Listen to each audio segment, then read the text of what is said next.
Recibimos al excongresista por Apurímac, Richard Arce, que ha recorrido infatigablemente nuestra sierra. En varias oportunidades ha venido aquí a darnos cuenta de lo que conocía en el terreno y nos contó que estaba en Andahuaylas cuando comenzaron las primeras violencias después del golpe de Estado fallido de Pedro Castillo en diciembre del año pasado.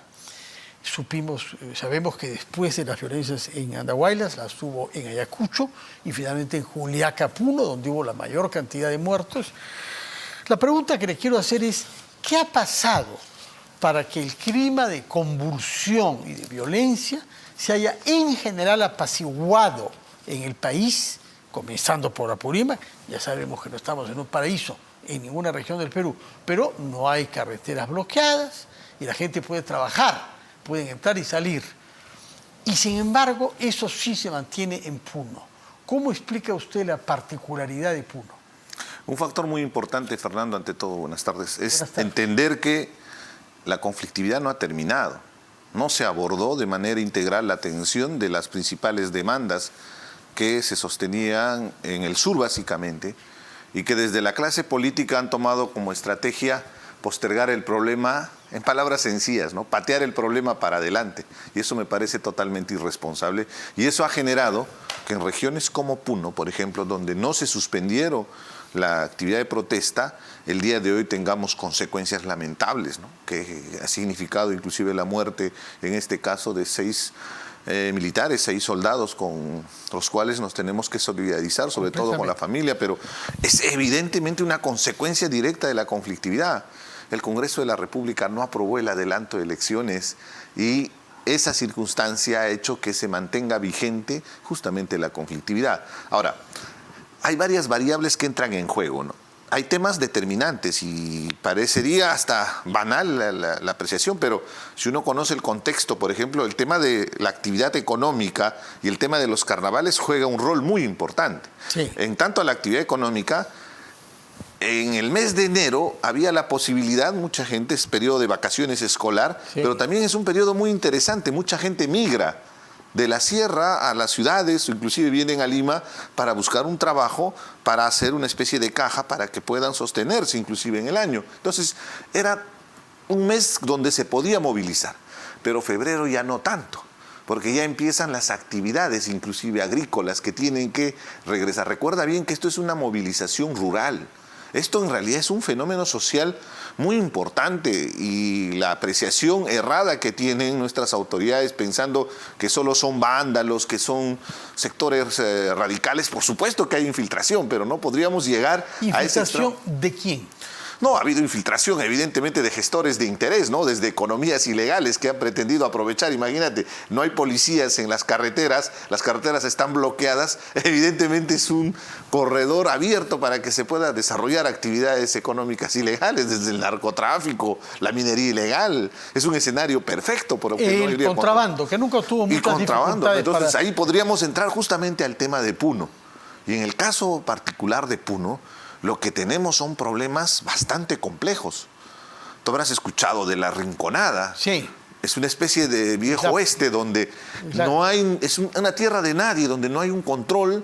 El gobierno de Castillo, que pregonaba justamente la inclusión, fue uno de los principales promotores para que ese ambiente inclusive se acrecentara. Al extremo que hay información que probablemente ha recibido financiamiento justamente de esos sectores para que puedan tener en campaña política el soporte y el sostén, ¿no? Entonces, objetivamente, el tema de la Rinconada es un tema muy sensible, porque eso va en correlación también con otros 2 temas ambientales determinantes de Puno, que es la contaminación.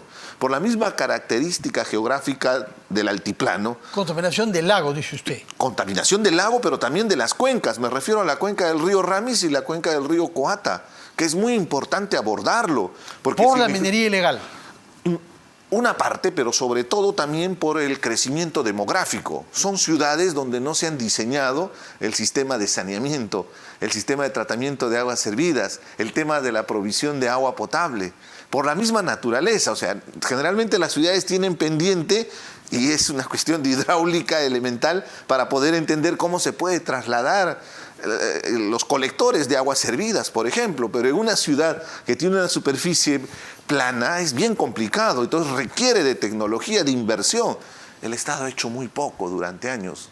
Súmale a ese escenario de Puno el problema que genera justamente el contrabando, que es sostén de la economía, es evidente. O sea, si bien es cierto, existe esto de la famosa culebra, donde entran por camiones el contrabando, y es un punto estratégico porque entenderás que nuestra frontera en realidad es un lago y es muy complicado para nuestras propias Fuerzas Armadas velar sobre la seguridad que corresponde a los que están encargados, y es la policía, de velar justamente que se evite una actividad ilegal como es el contrabando, pero ha sido históricamente una fuente de ingreso para la población. Entonces tenemos que buscar una estrategia, como por ejemplo la zona franca.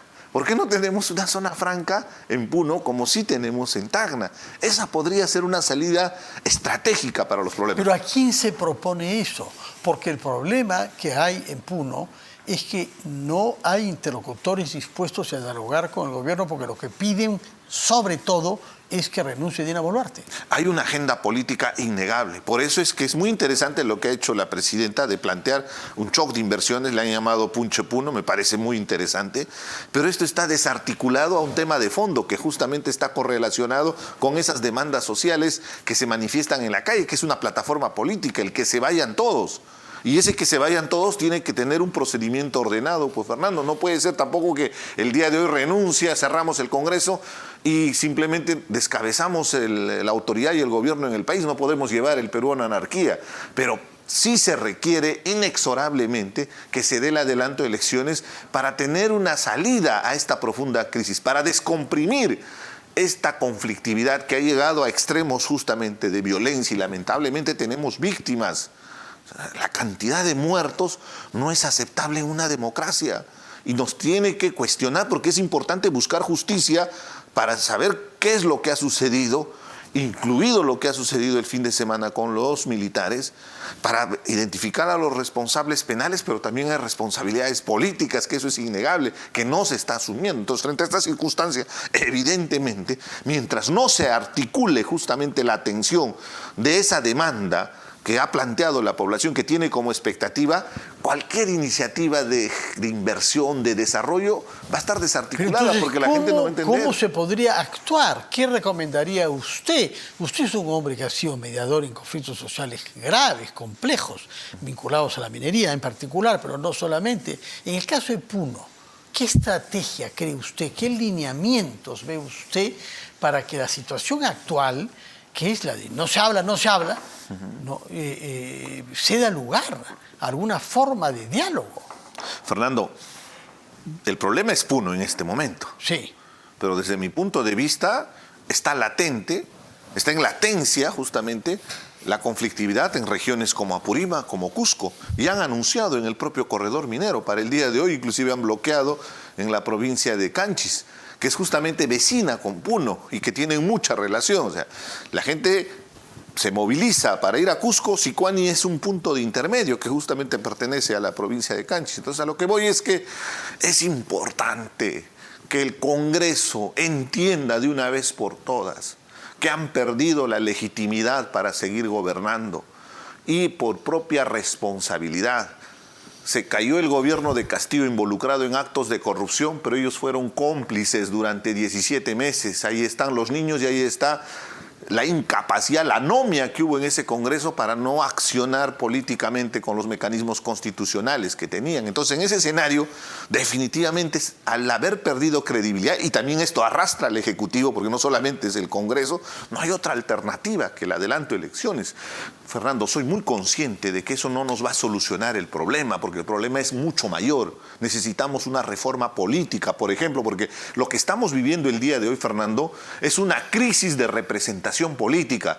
¿Por qué crees que mucha de la gente que se manifiesta enarbola la bandera de la Asamblea Constituyente y dice que nos van a representar las organizaciones sociales, las fuerzas vivas? Porque tienen más credibilidad un sindicato, una asociación, una comunidad campesina, una organización social, que cualquiera de los partidos políticos que el día de hoy legalmente están inscritos, porque al final se han dado cuenta que son simples membresías que se trafican en cada campaña, y que al final lo que estamos teniendo, como te te digo, es una crisis de representación política, de deslegitimidad de los partidos políticos, que es el mecanismo de representación, que ha sido la base y el sustento de nuestra democracia. Entonces, es una profunda crisis. Si no entendemos eso, estamos realmente en una situación de estar absortos de la realidad y nos va a llegar a que semana tras semana tengamos estas consecuencias del fin de semana. Tal vez en Lima podemos estar cómodos, ¿no? Porque no estamos viendo el problema en su real magnitud. Pero tenemos que entender la problemática. En Apurímac, que es su región natal, también hay muchas quejas y también hay muchas deficiencias del Estado y falta de servicios públicos. Y ha habido también muertos. Pero sin embargo, no se podría imponer a la población apurimeña que deje de trabajar o que no saque los autos o que no se desplace fuera de la ciudad. Ha habido conatos de conflictos entre apurimeños, quienes querían seguir trabajando y los que querían ir a un paro. ¿Por qué algo de ese tipo no se ha visto en Puno? Pero a ver, fíjate, en Apurímac el problema se ha centrado básicamente en Andahuaylas. Andahuaylas ha estado paralizado más de 70 días, Fernando, bloqueado absolutamente. Inclusive no tenías acceso por ninguna de las carreteras. ¿Cómo se logró liberar?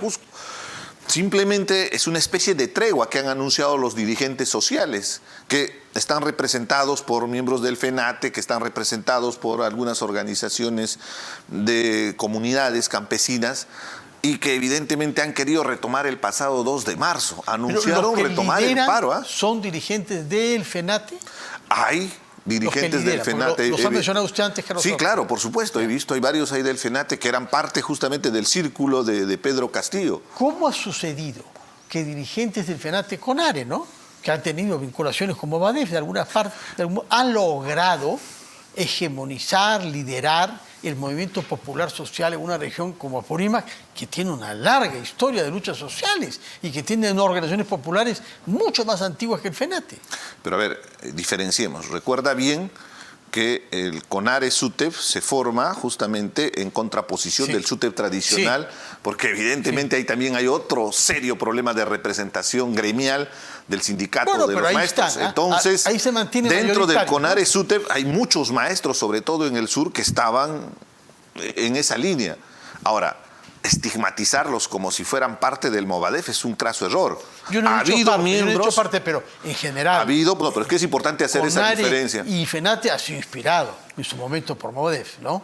No, o sea, ha habido algunos representantes del Movadef que han aparecido como dirigentes en el CONARE-SUTEP. Sí. Pero no se puede generalizar y decir que el CONARE-SUTEP ha sido el Movadef. Hay que hacer esa diferencia porque es muy importante. Sí. Pero entremos a las preguntas de fondo, ¿no? Porque en lo que referente a Andahuaylas, a Apurímac. En realidad, Apurímac ha sido característico en Apurímac conquistar beneficios en función de los paros. La carretera que une Ayacucho, la universidad, el hospital, todos han sido tierras en Andahuaylas, yo recuerdo bien, en los 70. Pero ahí hay que entender lo siguiente, Fernando. Lo que está aconteciendo en Andahuaylas es que esta paralización también está afectando seriamente a sectores muy importantes. Andahuaylas vive de su actividad económica. La actividad que moviliza la economía en Andahuaylas es la feria dominical, donde inclusive hay, ya no es domingo, es inclusive 2 días, sábado y domingo. Y previo a la feria dominical, desde el miércoles hay ferias sectoriales para que vayan acumulando los productos y hay toda una cadena de comercialización que el día domingo sustenta la economía. Casi toda la gente se dedica a la actividad económica. Ellos han sido los principales perjudicados. Por eso el 2 de marzo varios dirigentes anunciaron retomar las medidas de fuerza. Inmediatamente un sector muy importante de ciudadanos se constituyeron ahí en el campo ferial para cuestionar esa decisión. Lamentablemente, Fernando, terminó en una pelea campal, con palos, con zurriágos, esos látigos que usan para los caballos, con piedras. Sí, los conozco. Y no puede ser posible que estemos llegando a esos niveles de confrontación violenta entre ciudadanos.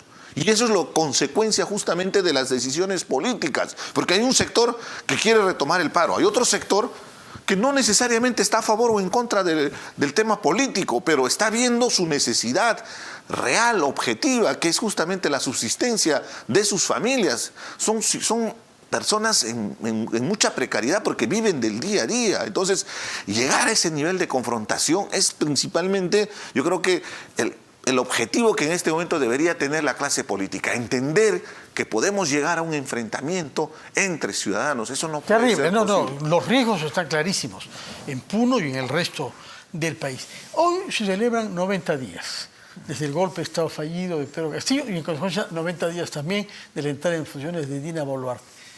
¿Cómo interpreta usted? ¿Por qué Castillo hizo lo que hizo? No sé si ha visto el video del domingo por la noche, por supongo. supuesto. ¿Qué conclusiones ha sacado usted? ¿Qué le pasó a Castillo para creer que una idea tan desafortunada y tan torpe pudiese ser llevada a la práctica?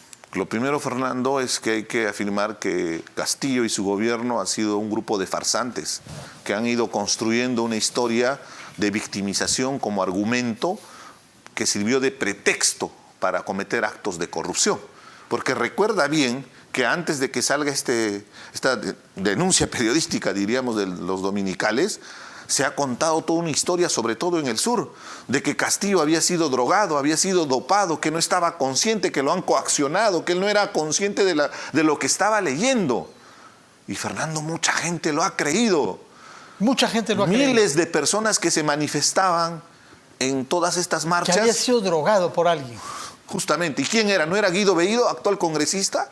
¿No era Betsy Chávez, que negaba a los cuatro vientos cuando ella está involucrada directamente? Es tan ruin su accionar, Fernando, que ni siquiera se dan cuenta que cuando ellos deslindan responsabilidad, en realidad lo están involucrando más a Pedro Castillo. Ni siquiera existe lealtad. Yo entiendo. En la mafia, en ese submundo no existe lealtad, pues. Pero eso es lo que estamos viendo. Porque es importante denunciarlo, porque utilizaron ese pretexto para movilizar a la población. Y ese mismo pretexto fue durante su gobierno. Él enarboló banderas de lucha, de reivindicación, un gobierno identitario que supuestamente nos representaba al mundo andino. Era solo un pretexto, Fernando, para poder cometer actos de corrupción. Y eso es lo que tenemos que recordar a 90 días de justamente esa decisión, donde él se ve desnudado en actos de corrupción, porque Salatiel Marrufo decía que le he entregado 50.000 soles y daba detalles de cómo le había entregado, cómo le entregaba a su familia dinero mensualmente.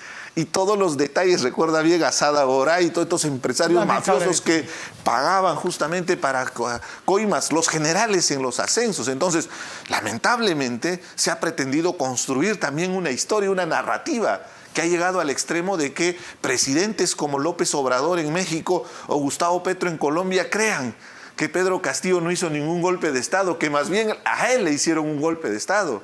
Lo que hemos visto el domingo es revelador, porque nos damos cuenta que Pedro Castillo estuvo consciente y que no solamente eso, fue planificado con Aníbal Torres y Betsy Chávez esta estrategia de irrumpir en nuestro sistema democrático. Y evidentemente eso tiene que ser sancionado, por eso saludo las acciones que se está tomando en el campo judicial al respecto. Entonces, ahora, eso hubo crasos errores también en ese proceso de hacer una transición de gobierno. Lo primero, el Congreso celebrando como si fuera un triunfo, como si la selección peruana hubiera clasificado al Mundial, cuando ellos han sido cómplices del gobierno. Lo segundo, la presidenta Dina Boluarte diciendo que se quedan hasta el 2026, que constitucionalmente y legalmente le corresponde, pero no se habían dado cuenta que era una situación crítica que estábamos viviendo en el país y que lamentablemente durante meses habían estado desarrollando una estrategia de lucha de clases, Fernando, de confrontarnos entre peruanos, limeños contra provincianos, pobres contra ricos, inclusive era un tema hasta racial, no blancos contra cobrizos. El día de hoy nos está pasando factura, Fernando, esos gores descentralizados que eran solamente espacios de protagonismo político y de incentivar la violencia. Y de preparación, efectivamente, de lo que viene después. Richard Arce, muchas gracias, como siempre. Aprovechamos de su conocimiento del mundo peruano y sobre todo el mundo andino para ubicarnos un poco mejor. Permanecen las preguntas de cómo enfocar, con qué estrategia los problemas en Puno en particular, pero nos ha advertido que podrían haber otra vez rebrotes en su región, Apurímac. No, y es importante que haya una cruzada nacional en busca de la paz social, pero pasa indefectiblemente por una decisión del Congreso de una vez por todas de plantear el adelanto de elecciones. Ojalá. Somos peruanos, va a tomar la su paz, tiempo, ¿no? Eso, efectivamente necesitamos buscar la paz y que no haya más muertos. Y en ese sentido hago mías también lo que ha dicho usted